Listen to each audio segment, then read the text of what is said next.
안녕하십니까. 요번에 유튜브를 새롭게 시작한 신한환경연구소 대표 신종민이라고 합니다. 앞으로 좀 미흡함이 있더라도 잘 부탁드리겠습니다. 네, 저희 신한환경 소개를 먼저 해드리겠습니다. 저희 신한환경연구소는 대기 수질 분야 자가 측정 업체이며 지금 대기는 전항목 측정이 가능하고요. 그러나 다이옥신이라든지 이런 것들, 성면 이런 것들은 저희가 아직 등록하지 못했습니다. 그 외에 대기 오염물질로 특정 벤조에이피렌까지 다 등록을 완료했고요. 작년부로 완료를 했습니다. 수질 같은 경우에는 저희가 VOC 종류 빼고 수은, 비소하고 또 특정 유해물질 다 등록을 했고, 한 3년 전부터 국제숙련도 ERA PT를 참여를 해서 저희가 분석하는 항목에 대해서 모두 적합을 받은 상태입니다. 그래서 저희는 숙련도가 좀 많이 높다라고 자부할 수 있습니다. 네, 그리고 제가 저 유튜브를 시작한 이유에 대해서 먼저 말씀드리면, 지금 환경 하시는 분들이 자료를 전문 지식을 가진 자료를 공유할 수 있는 공간이 좀 많이 부족한 것 같아서 저희 신한환경연구소에서 저희 회사 홍보도 하고 자료 전달도 하고 이렇게 하려고 좀 개설을 하게 됐습니다. 처음이다 보니 좀 더듬고 하는 부분이 있는데 좀 잘 부탁드리겠습니다. 네, 그럼 본격적으로 자가 측정이 뭔지에 대해서 먼저 말씀드리겠습니다. 자가 측정은 다들 이제 아시다시피 오염물질을 측정하고 분석하는 환경부 승인을 받은 업체라고, 시험 분석 업체라고 이해를 하시면 될 것 같습니다. 그럼 자가 측정을 왜 하느냐? 자가 측정은 1977년도에 우리나라에 처음 도입이 됐습니다. 그 취지는 대기환경보전법, 수질환경보전법 이렇게 지금 그때 당시는 그렇게 돼 있었는데, 지금 현재로는 이관 되면서 한 3차례 정도 이관이 되면서 환경 분야 시험 검사에 의한 법률 이쪽에 지금 최종적으로 이관되어 있는 상태입니다. 자가 측정을 하는 이유는 도입 초기의 취지는 이렇습니다. 대기 오염 물질을 배출 사업장이, 방지시설 설치한 사업장이 자가 측정을 하셔서 오염 물질이 얼마큼 나오는지 스스로 측정해서 데이터를 보고 개선을 할 수 있게끔 그런 취지로 도입이 됐습니다. 현재도 그런 취지는 맞습니다. 근데 왜 종수가 1종부터 5종까지 있는데 왜 주기가 다 다르냐? 1종은 너무 과한 거 아니냐라고 말씀을 좀 많이 하세요. 1종 사업장 같은 경우에는 80톤 이상, 4, 5종은 연 2톤 미만 이렇게 되어 있는데, 80톤 이상이, 1종 사업장은 80톤 이상이라 보니까 뭐 100톤, 200톤, 1000톤 이렇게 나가는 데도 있어요, 1년에. 그러다 보니까 반기 업체, 4, 5종 업체 연 2회 측정하시는, 반기에 1회 측정하시는 업체보다 사람한테 영향을 미치는, 자연에게 영향을 미치는 배출량이 굉장히 많아요. 그러니까 4, 5종 업체에서 1년 동안 오염물질을 내보낸 양과 1종 사업장에서 진짜 하루에 내보내는 양이 달라요. 그러다 보니까 1종 사업장에서는 중금속도 있고 VOC도 있고 뭐 당연히 먼지만 있는 데도 있으신데, 오염물질을 워낙 많이 내보내다 보니까 자연과 인간의 영향이 그만큼 커요.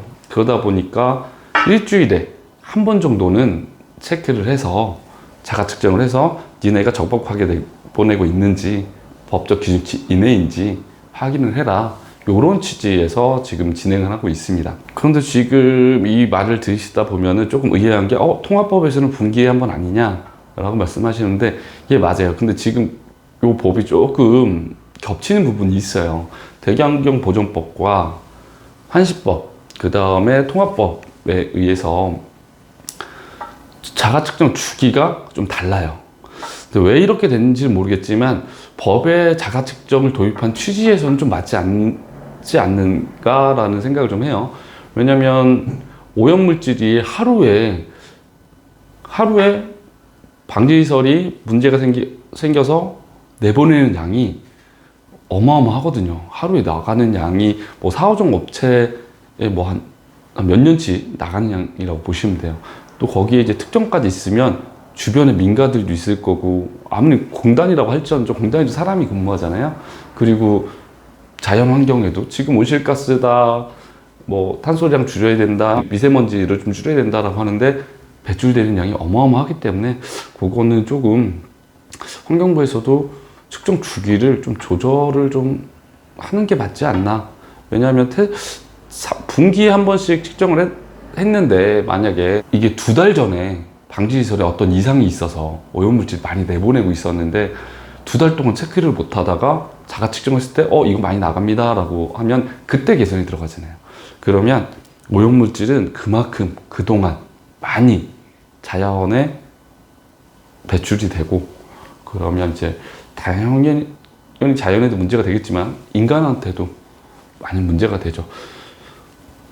대기 오염물질, 특히 특정 같은 경우에는 발암성 물질이 많아요. 독성 물질도 많고, 그래서 조금 신경을 쓰셔야 됩니다. 뭐 요거는 뭐 환경부에서 하실 거니까 저희가 뭐 다를 건 아닐 것 같고요.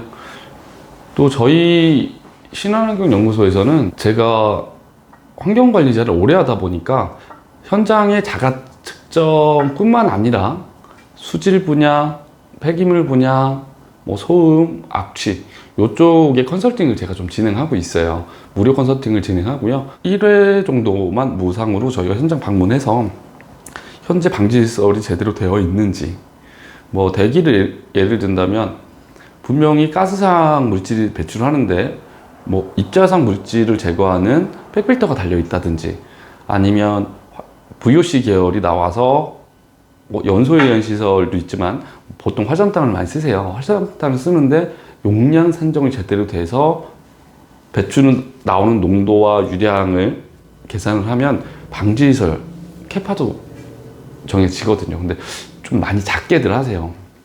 그리고 처음에 방지시설을 설치하실 때 이 자료들을 설치하는 업체에서 자료를 요구를 해서 이렇게 드리는데 그렇게 하지 마시고, 설치 업체한테 우리가 나오는 농도를 너네가 파악을 해서 용량을 산정해 줘라 라고 하셔야 되고요. 또 문제가 되는 게, 사업장은 계속 사업을 확장할 계획이 있어요. 보통은 5년에서 10년 정도 생산팀에선 그런 계획을 해요. 그래서 라인도 몇 개가 더 늘릴 수도 있고, 뭐 사용하지 않는 약품을 더 사용할 수도 있어요. 그렇기 때문에 이 설계를 할 때는 향후 최소한 5년 안에 증설할 계획이 있는지, 가지배관을 물려서 방지시설을 활용할 계획이 있는지를 먼저 확인하셔야 되고요. 용량도 여유 용량을 조금 더 주셔야 되고, 농도를 산정하실 때도 실제 배출가스의 농도를 아셔야 이 캐파를 잡을 수 있어요. 농도가 굉장히 높고 나오는 유량이 적다고 해서 시설이 작아지진 않아요. 두 개가 같이 작아야 시설이 작아져요. 농도는 뭐 1000ppm, 2000ppm 나오는데 유량이 고작 분당 10루베라고 해서 작게 지어지진 않습니다. 그런 것들 감안을 하셔야 되고요. 또 THC 같은 경우에는 자주 좀 찍으시다 보면은 농도가 점차 올라갈 거예요. 왜냐면 활성탄의 개념은 활성탄 소모품이라 오염 물질, VOC, 탄소 계열들을 얘가 흡착을 해요. 그래서 흡착에 의한 시설이라고도 부르거든요, 활성탄을. 그래서 흡착을 무한대로 할 수 없어요. 사람도 밥을 먹으면 배가 부르잖아요. 그럼 더 이상 못 먹잖아요. 똑같아요. 활성탄도 더 이상 흡착을 하지 못하면 나오는 물질이 그대로 나갑니다. 그래서 그런 용량 산정, 폐수 같은 경우에는 일단 케미칼 처리, 기본적으로 뭐 물리, 화학, 생물학적 처리 이렇게 세 단으로 하시는데, 케미칼 처리만 하시는 데도 있어요. 물리, 화학 처리 하시는 데는 독성 물질이 있어서 생물학적 처리 못한다, 그런 데도 있으시고요. 또 우리는 식품 계열이라 케미칼 처리를 굳이 할 필요 없다, SS가 적기 때문에 뭐 생물학적 처리에 영향이 별로 없다, 그래서 생물학적 처리만 하시는 데도 있으세요.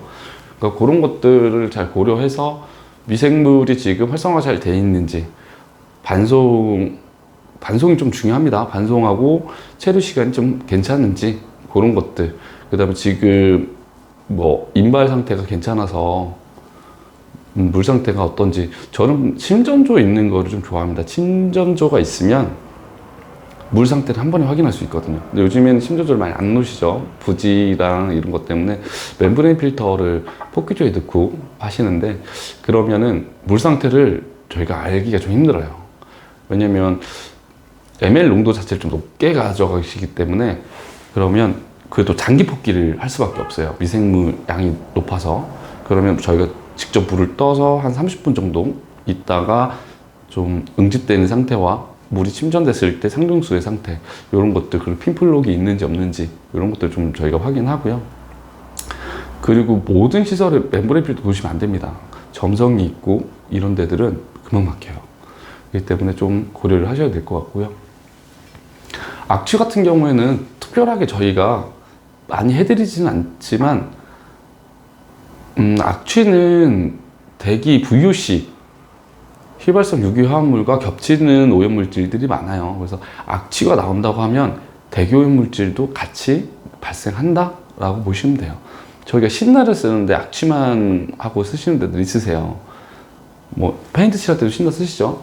근데 악취가 아니라 거기서는 벤젠, 에틸벤젠부터 시작해서 대기 오염물질, VOC 물질이 같이 발생을 해요.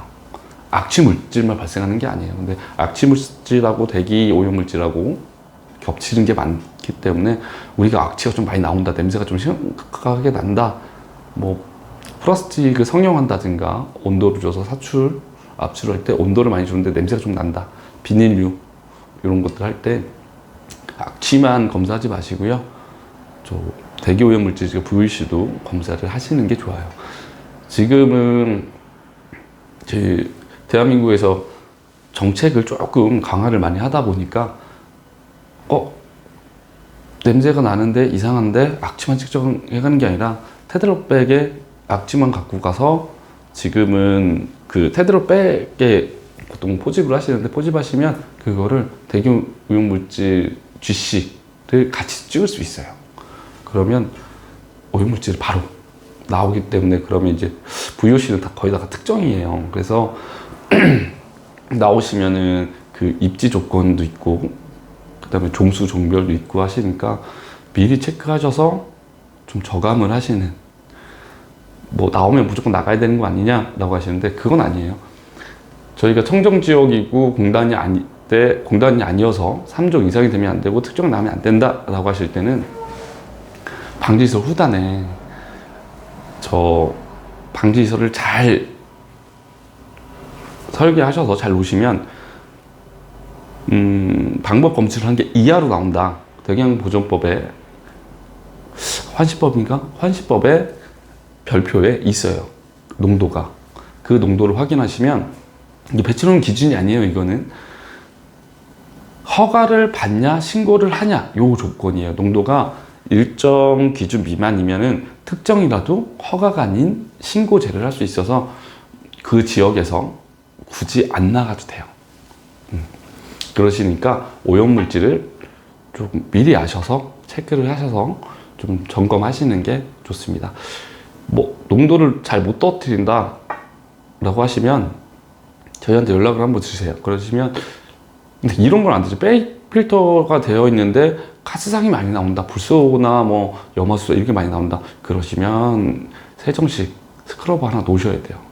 그래서 신고하셔서 농도를 최대한 떨어뜨리고 그 다음에 검사를 진행하셔서 방법 검출한 게 이하다, 우리 허가 기준 이하다라고 해서 신고를 해 놓으시는 게 가장 좋습니다. 그렇게 하면은 나중에 뭐 지자체에서 검사를 했을 때 높게 나오면 안 되겠지만 당연히 관리 잘 하셔서 낮게 나와야 되는데 어쩌다 살짝 높아졌다, 이 기준치가 높아졌다 그러면 개선하겠다라고 하시면 돼요. 근데 아예 신고가 안 돼 있으면 문제가 복잡해집니다. 그러니까 미리 한 번씩 체크하셔서 점검을 하시는 게 좋을 것 같습니다. 폐기물 같은 경우에는 제가 뭐 저희 회사 직원분들에서도 폐기물 업체에 계셨던 분이 계시는데, 일단 폐기물은 딴 거보다 일단 분리수거 적한장이 있잖아요, 사업장에는. 그래서 지정 폐기물 따로, 그 다음에 사업장 일반 폐기물들 분류를 잘 했느냐, 뭐 재활용 나가는 거, 그 다음에 폐기물 운반업체, 처리업체에 대해서 관리를 잘 하고 있느냐, 요 정도만 체크를 하시는 게 가장 좋고요. 폐기물은 지정 폐기물 관리가 제일 좀 까다로워요. 지정 폐기물은 일단 비를 맞으면 안 돼요. 비를 맞아서 이게 우수와 함께 기름 성분이 공장 밖으로 나가버리면 조금 문제가 심각해지니까 비를 맞지 않고 밑에다가 부직포라든가 뭐 방지턱 같은 거 설치해서 외부로 물이 나가지 않게 이렇게 처리하시는 게 가장 좋고요. 일단 내부에 보관하시는 게 제일 좋습니다. 폐기물 쪽은 이제 제가 현장을 보면서 말씀드리는 게 가장 좋기 때문에 뭐 궁금하신 점 있으시면 연락 주세요. 네. 저희 신한환경연구소에서는 무료로 그 컨설팅 진행하고 있으니까 궁금하신 거, 아니면 컨설팅까지 아니다 궁금한 게 있다, 뭐 자가 측정 쪽이나 뭐 다른 쪽에 궁금한 게 있으시면 저희 신한환경연구소에 연락 주시면 제가 정성껏 답변해 드리겠습니다. 신한환경연구소는 네이버나 다음에 신한환경연구소 뭐 그 뒤에 대전 이렇게 치시면 저희 신한환경연구소 위치와 홈페이지가 나오니까요. 거기 저희 회사 연락처가 있을 겁니다. 아니면 저희가 지금 방송 나가는 이 밑에 저희 회사 홈페이지 주소와 그 다음에 저 연락처를 남겨드릴 테니까 연락 주시면 감사하겠습니다. 그럼 이만 오늘은 여기까지 하고 다음 주제에서 다시 시작하겠습니다.